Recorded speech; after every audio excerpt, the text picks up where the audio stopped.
Dear students, आज का video आप लोगों के लिए बहुत इंपॉर्टेंट रहने वाला है, क्योंकि बहुत से बच्चों की क्वेरी आ रही थी कि एमसीआरई 2025 के अंदर सर ओबीसी जो सर्टिफिकेट है उसके लिए लास्ट डेट क्या रहनी चाहिए, कब तक का वैलिड रहना चाहिए। ये बच्चों की बहुत सारी क्वेरी आ रही थी और इसी क्वेरी को दूर करने के लिए आज मैं आप लोगों के लिए वीडियो लेके आया हूँ। बहुत अच्छे वीडियो लेके जहाँ पे मैं आपको कंप्लीट थ्योरी के बारे में बताऊंगा कि कैसे क्या थ्योरी रहने वाली है, कैसे क्या आपका सर्टिफिकेट रहना चाहिए। तो ये वीडियो आप लोगों के लिए बहुत इंपॉर्टेंट वाला है, वीडियो को अंत तक जरूर देखें। सबसे पहले बता रहा हूँ यहाँ पर क्या बात कर रहे हैं। सबसे मेन जो दिक्कत आ रही है कि वैलिड ओबीसी है ना, हमारा जो वैलिड ओबीसी जो सर्टिफिकेट है फॉर एमसीआरई 2025 के लिए रिगार्डिंग है पूरा का पूरा वीडियो इसलिए भी यहाँ पे रखा जा रहा है, जहां पे बता रहा हूँ कि who is eligible. Only OBC candidate belong to central list of OBC must be under non-creamy layer, है ना। non-creamy जो layer है वो सारे के सारे तो सेंट्रल में वो यहाँ पे क्या है, एलिजिबल है। ओके, और कौन सा जो सेंट्रल में जो OBC काउंट हो रहे हैं वो सारे के सारे बच्चे हैं यहाँ पे क्या है सर, काउंट किए जाएंगे इस एमसीआरई के लिए। लेकिन यहाँ पे मोस्ट इंपोर्टेंट बात क्या रहनी चाहिए कि इसके लिए आपको एक फॉर्मेट रिक्वायर्ड रहना चाहिए। वो फॉर्मेट क्या है, as per the DOPT numbers आपका 30630/2013 रजिस्टर्ड ये रखा डेट है 35/20/2014 further clarified the non MD ये 14/3/2016 must be mention non criminal layer status, right. तो आप जो भी ओबीसी का नॉन क्रिमिनल लेयर का बना रहे हो ये उससे मेन स्टेटस क्या होना चाहिए सर, रजिस्टर्ड होना चाहिए, सबसे इंपॉर्टेंट सेंट्रल के बाद।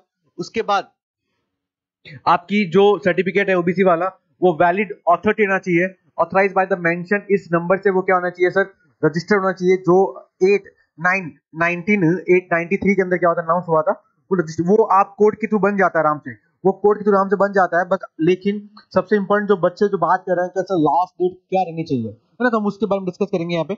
तो देखिए ये रहा तो वैलिडिटी पीरियड, सबसे इंपॉर्टेंट बात करते हैं वैलिडिटी पीरियड कि कितने साल तक का आपको यहाँ पर वर्क कर सकता है आपका OBC certificate. Must be financial year है ना, 2025 to 2026 कंसीडर्ड इनकम है ना। जो आपका फाइनेंशियल ईयर होता है ना, हर साल का फाइनेंशियल ईयर होता है, तो उस ईयर में क्या आपको कंसीडर करेंगे income up to 31 March 2025 certificate and must be issue on after 1 April 2025 valid still the last application of the 31 July 2025। इसका मतलब यही है कि आप अगर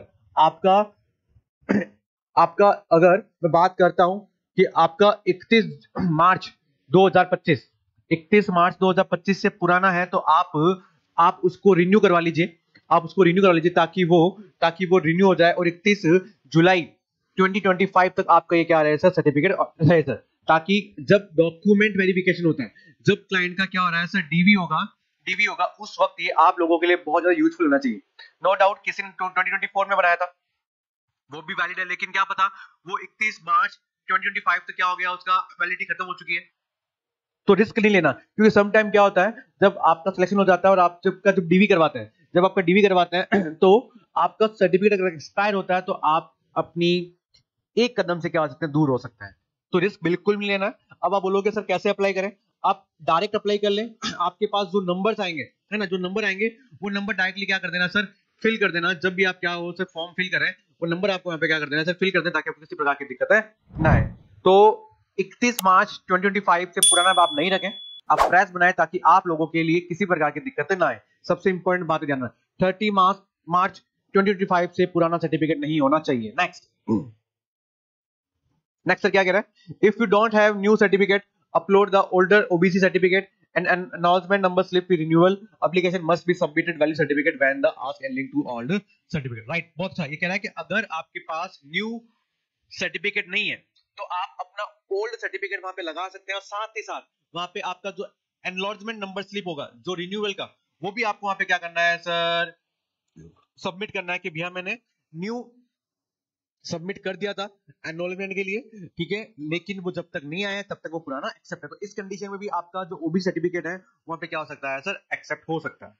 तो ध्यान रखना 31 2025 से पुराना नहीं रखें।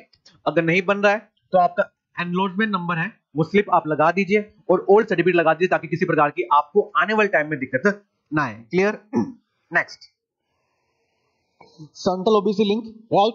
ये लिंक है सर जहां पे आप अपना सेंट्रल ओबीसी लिस्ट है, कौन सी कैटेगरीज है, कौन से कास्ट के कहां आते हैं, तो ये लिस्ट आपको ये है ना http/ncbs.nic.in यहाँ जाके आप अपना जो सेंट्रल ओबीसी लिस्ट है चेक कर सकते हैं कि आप उसके अंदर आ रहे हो या नहीं आ रहे, राइट। तो उस हिसाब से आपको पता भी लगाया जा सकता है। Next important, if certificate is invalid outdated application under OBC will be not accepted, right. अगर आपका सर्टिफिकेट आउटडेट हो चुका है, साथ ही साथ इनवैलिड हो चुका है, तो आप नॉट एक्सेप्टेड, आप उस फॉर्म के लिए, आप उस एप्लीकेशन के लिए नॉट एक्सेप्टेड है, आपका फॉर्म रिजेक्ट हो जाएगा। अगर इंश्योर आप पेपर भी दे दोगे लेकिन आप डीवी को क्लियरफाई नहीं कर पाओगे। तो इसीलिए 31 मार्च 2025 से पुराना मत लगाओ, न्यू लगा दीजिए। आप रिन्यू के लिए अप्लाई कर दीजिए, जो एनरोलमेंट नंबर होते हैं वो फिल कर दीजिए, साथ साथ ओल्ड सर्टिफिकेट लगा सकते हैं, इसमें कोई भी तरह की दिक्कत नहीं आएगी। Next, check your caste certificate date carefully, right. सबसे पहले उसमें जो डेट मेंशन की होती है, आपने देखा होगा सर्टिफिकेट, उसके सर्टिफिकेट में नीचे क्या डेट लिखी हुई होती है ना, कि कब अप्रूवल हुआ था, राइट। 1 ईयर रहता है, तो आप उसकी डेट चेक कर लीजिए और आप रिन्यू कर लीजिए। सबसे बेस्ट तरीका ये रहेगा ताकि आप किसी प्रकार की अपने को दिक्कतें ना आए। नेक्स्ट, ओके, तो थैंक यू। अब आई होप आपको ओबीसी सर्टिफिकेट रिगार्डिंग कोई भी दिक्कत नहीं आएगी। ये ओबीसी सर्टिफिकेट बनाएं और जल्दी से फॉर्म फिल करें। और किरोशा पैरामेडिकल क्लासेस में रात को 9 बजे आप लोगों के लिए रोज क्लासेस लेके आ रहा हूं। मेरा विषय, इजाजत दें, थैंक यू।